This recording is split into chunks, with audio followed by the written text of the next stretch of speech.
What's going on, everyone? So, Nic Claxton, ton of talk and link to him to the Lakers. Obviously, Lakers need a center. He is that exact prototype for what the Lakers need. Athletic, floor running, versatile defensive, excellent shot blocker. He's got really good timing as far as like being a rim deterrent, right? Can defend 1 through 5, can defend in space, right? He is everything the Lakers need as far as the center position goes. My one knock on Nic Claxton is he's not great at self-creating as well as, so he'd be very reliant on Reeves and Luka and LeBron. And then secondly, his size, right? Like not height-wise, talk about the weight behind him. He was like 215 pounds soaking wet. Like where it'd be nice to kind of have a more bigger, sizable, stockier center. But if you can get Nic Claxton, I think you get him. Now, he's not like my preferred center.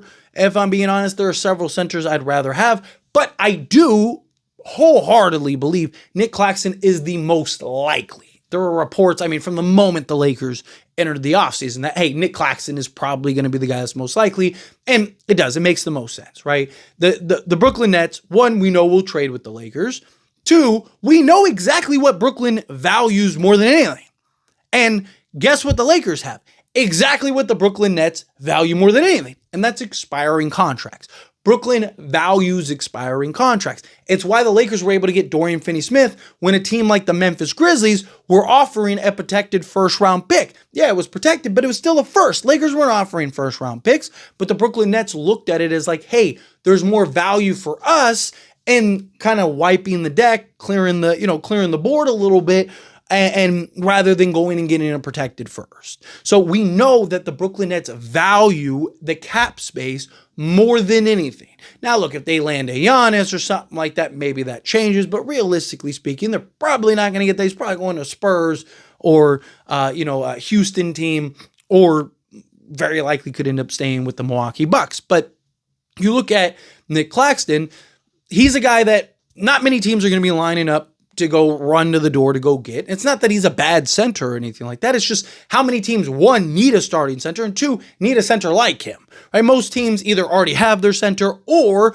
they're developing that guy, right? Because they're young teams and tanking teams and whatnot. And again, the Lakers, they need a very specific type of center because of Luka, right? So there's not like a ton of competition in that regard. He's got multiple years still on his deal with the new CBA. There's not many teams that want to sign up to take on, $68 million over the next 3 years, right? But a team like the Lakers, they're in a position where they need to, right? Because they need a center, and they're probably paying whatever. Even if they were able to get a Daniel Gafford or something, he's going to need a new contract. And he's probably getting, 18 to 20 million a year, right? Where Nic Claxton, his contract drops each year, which is beneficial because the cap space is going to continue to rise each year. Kind of get 2 million. Like that 2 million could be the difference between you being a second apron team or even a first apron team, right? Like give you some flexibility as the season or as these years progress. And again, he's young, right? Talk about a guy that's 26 years old, just turned 26 in April.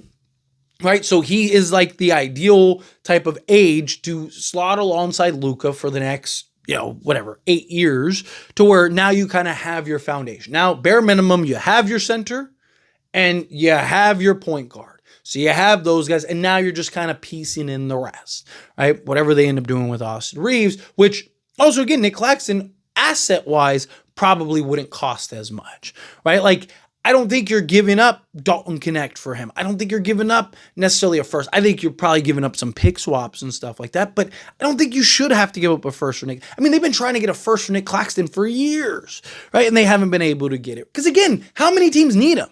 If you're the Lakers, I don't think you're going to have a ton of competition. I don't think you're going to have a bunch of teams lining up and banging down the door to go get Nic Claxton. I think you're going to have a lot of teams that are going to be looking at these other centers and some of these free agent centers, right? Even teams that need like a center, right? Again, like you look at a team like the Warriors, they're probably looking at a more sizable center. And on top of that, they have options. Maybe they go get a Clint Capella or something like that, or a Brook Lopez or something like that can slot in and kind of make more sense just based on the style of their play. Where Nic Claxton, it doesn't make as much sense for their style of play, right? So where I look at the Lakers, it's like he's ideal because of Luka.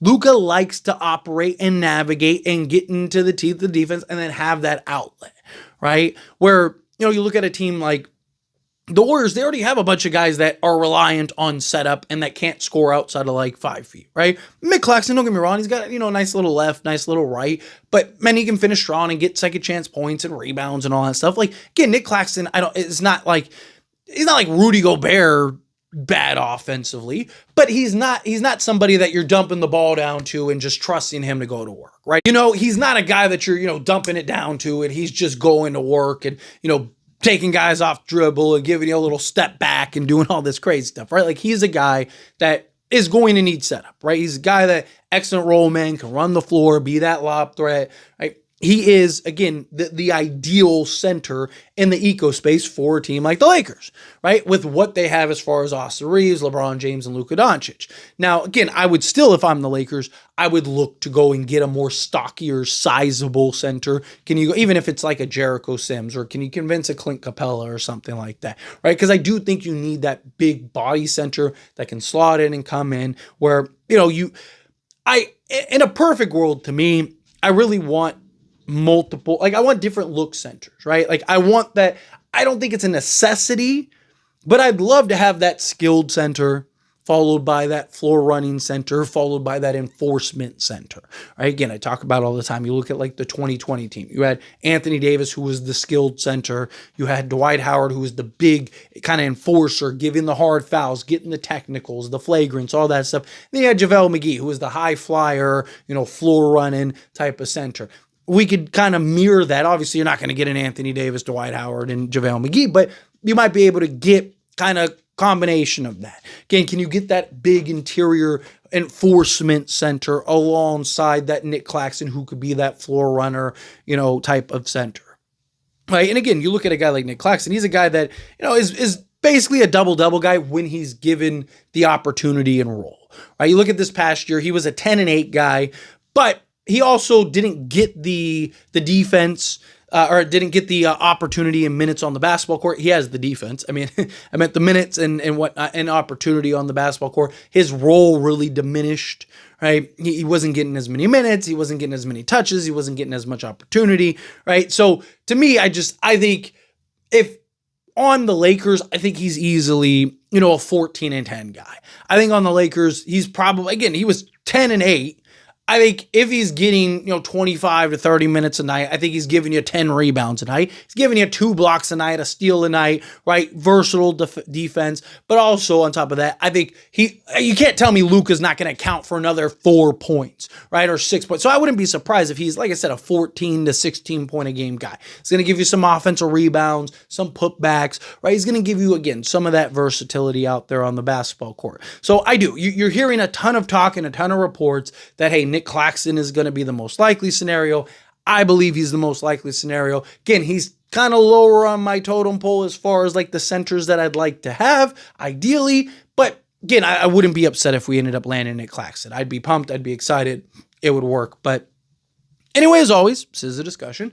Pass question on you. Let me know your thoughts and opinions down in the comments below. What do you think? How do you feel? What are your thoughts? You like the idea of Nic Claxton? You think like absolutely not, stay as far away? Either way, let me know.